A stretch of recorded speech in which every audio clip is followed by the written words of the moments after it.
Bonjour, bienvenue. Ça fait une éternité que j'ai pas fait de vidéo, pas eu le temps, pas trop de disponibilité, surtout pas de disponibilité mentale. Mais pendant tout ce temps, ça ne veut pas dire que je ne suis pas resté à l'écoute et en veille sur un peu tout ce qui se passait. Il faut dire qu'il s'est passé tellement de choses ces derniers mois, notamment du côté de l'intelligence artificielle, des procès et tout ça, que ça m'a conduit à vouloir changer ce que je fais d'ordinaire sur cette chaîne, et c'est de ça dont je vais vous parler aujourd'hui. Pour ceux qui n'ont pas trop le temps, je vais d'abord commencer par vous dire ce que je voudrais faire, et si vous avez le courage de rester un petit peu plus longtemps, dans un deuxième temps, je vous dirai pourquoi. Ce que je veux faire aujourd'hui, c'est bien sûr continuer à, de temps en temps, expliquer les mécanismes du fonctionnement du business de la musique.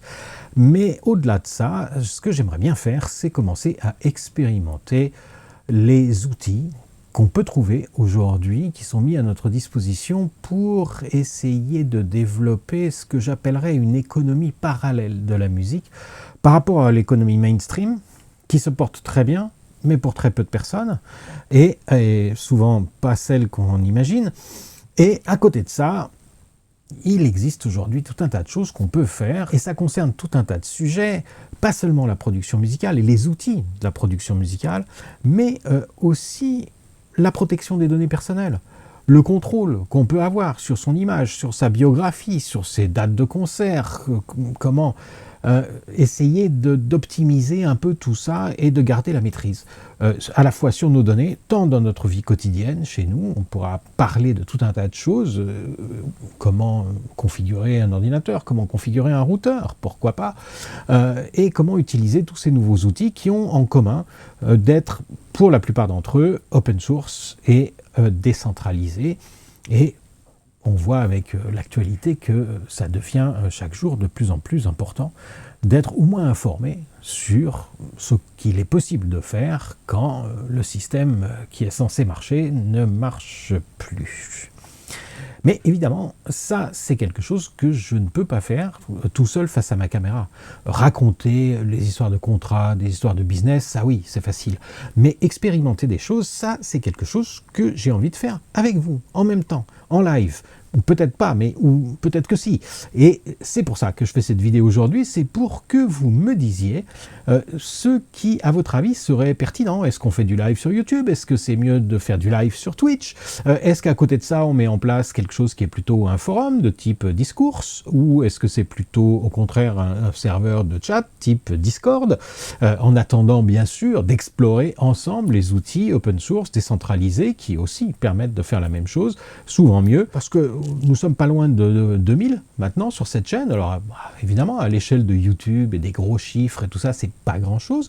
En même temps, moi, ça me surprend et ça me fascine un petit peu, malgré tout, que même à peu près 2000 personnes s'intéressent suffisamment au sujet d'ultra niche que je traite ici, pour vouloir être informé quand de nouvelles vidéos sont publiées. Donc voilà, j'ai envie aujourd'hui que vous me disiez ce que vous aimeriez que je fasse, sachant que on va expérimenter tout un tas de domaines. On ne va pas forcément rester au niveau de l'administratif et du business. On peut parler des logiciels. Est-ce que des logiciels comme Suno Studio vont remplacer Pro Tools, Cubase, Reaper ou les autres? Ou est-ce que ça va venir à côté? Quelles sont les nouvelles tendances de la musique? On commence à voir des DJ qui se mettent à improviser avec des synthés modulaires et des séquenceurs, et là encore, il y a des choses intéressantes de revenir sur de la musique improvisée ou quasi improvisée, parce que ça permet justement d'être plus dans l'instant, d'être un peu plus ensemble. Est-ce que finalement tous ces réseaux sociaux qui nous envahissent, tout ce contenu qui est généré par intelligence artificielle, que ce soit des sons mais aussi des images, des textes évidemment, et dont on est submergé quotidiennement, est-ce que finalement ça donne pas envie de mettre un petit peu de côté le téléphone, l'ordinateur, et puis de revenir à des machines qu'on bidouille, mais qu'on est capable quand même de mettre en réseau, parce que c'est ça l'intérêt. Alors Voilà, c'est un peu tout ça que j'ai envie d'explorer avec vous. Si ça vous branche, dites-le. Si vous trouvez ça complètement ridicule et que c'est pas une bonne idée, dites-le aussi. Et puis, vous pouvez arrêter de regarder ici.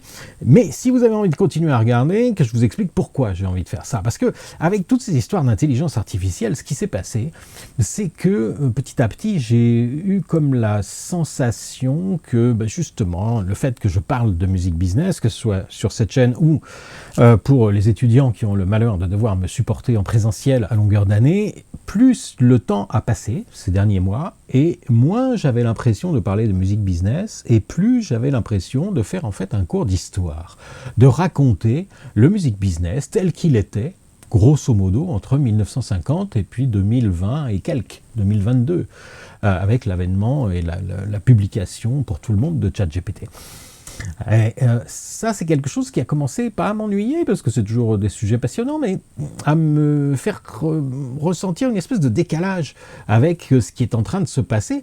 Et objectivement, on ne sait pas ce qui va se passer. Parce que pour l'instant, toutes ces nouvelles techniques sont un peu embryonnaires, font des progrès à une vitesse qui est stupéfiante, que ce soit au niveau de la vidéo, du texte, du son évidemment, mais malgré tout, on a l'impression qu'on n'y est pas encore. Et puis la justice n'est pas passée encore, parce que les grandes entreprises, Universal qui fait un procès à Suno, tout un tas de collectifs d'artistes aussi, qui commencent à vraiment critiquer le système, Spotify, dont on ne sait pas bien de quel côté de la barrière ils sont, même si plus ça va, plus on se doute qu'ils sont assez naturellement du côté de Spotify et de personne d'autre.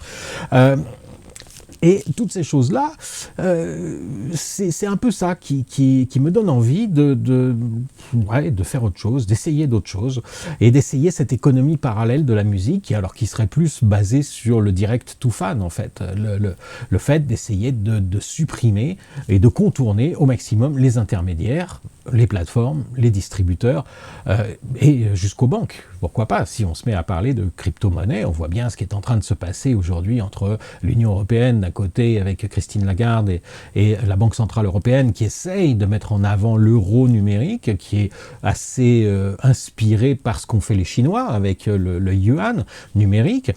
Et de l'autre côté, l'Amérique de Donald Trump qui prend un parti complètement opposé en s'appuyant sur des stablecoins et potentiellement indirectement sur Bitcoin, puisque les sociétés qui émettent les stablecoins ont des réserves de Bitcoin, donc tout ça est un peu mélangé. Alors, sauf que c'est un pari qui est audacieux, qui peut fonctionner dans un premier temps pour effacer une bonne partie de la dette gigantesque des États-Unis, mais qui en même temps est très dangereux, puisque l'idée c'est de contourner toute la réglementation bancaire qui a mis des années à s'établir, même si des fois on se dit qu'elle n'est pas aussi stricte qu'elle devrait l'être, mais malgré tout elle a le mérite d'exister. Et là, l'idée c'est de contourner un petit peu tout ça. Donc ça peut être habile, mais c'est aussi à double tranchant. Donc on ne sait pas, là encore, ce qui va se passer dans l'avenir, plus la montée inexorable des BRICS. Récemment, cette fin du mois de septembre 2025, il y a eu le discours de Donald Trump à l'ONU, et le discours du Brésil était autrement plus intéressant et autrement plus visionnaire. Malheureusement, la presse n'a parlé que du discours de Trump et pas tellement de celui du Brésil. Donc voilà, ça donne envie, tout ça, de regarder ailleurs, d'explorer d'autres pistes, de créer d'autres liens avec le monde, et d'utiliser les réseaux et Internet pour ça, et des réseaux qui seraient résistants à des formes de contrôle, des formes de censure, et comment protéger, une fois encore, ces données personnelles. Donc c'est un peu tout ça qui m'a fait, d'une part, retarder le fait de faire une nouvelle vidéo, et puis d'autre part, cette envie de changer, parce que finalement, dans les vidéos précédentes, tout ce que je vous ai raconté, c'est des choses qui sont toujours vraies aujourd'hui. Le système, il fonctionne toujours comme ça, mais c'est de plus en plus perturbé et bouleversé par l'innovation technologique, et on ne sait pas du tout où on va, donc quitte à ne pas savoir où aller, ce qui est fondamentalement pas une mauvaise chose, essayons de trouver des chemins ensemble, si ça vous dit. Donc voilà, mettez-moi tout ça en commentaire, et puis après on fera une petite synthèse, et en tout état de cause, on se retrouve très bientôt. Encore bravo, merci pour tout et à la prochaine.